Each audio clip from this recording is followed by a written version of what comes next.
नाना पटोले फार मोठे ग्रस्त आहेत आणि त्यांच्यामुळे त्यांच्या बोलण्यावर मला नाना पटोलेला कोणीच गांभीर्याने घेत नाही. काँग्रेसमध्ये घेत नाही आणि राष्ट्रीय हात एवढी फरफट चालली आहे काँग्रेस पक्षाची की त्यांना न विचारताच महाविकास आघाडीची उमेदवार डिक्लेअर होत आहेत शिवसेना आणि राष्ट्रवादीचे.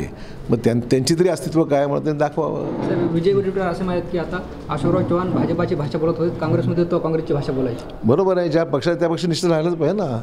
सर आपण जर बघितलं ते पण दुसऱ्या पक्षात होते. मी ज्या पक्षात राहील त्या पक्षाची भाषा बोलावंच लागेल मला.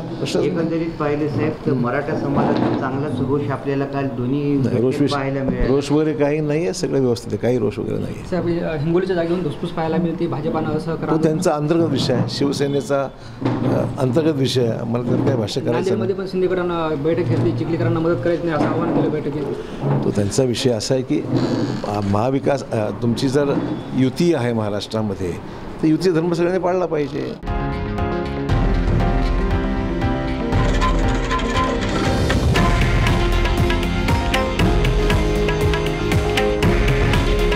हे आहे देशातील नंबर 1 न्यूज नेटवर्क आणि आपण पाहत आहात TV9 मराठी. काळजी तुमची, हित महाराष्ट्राचं.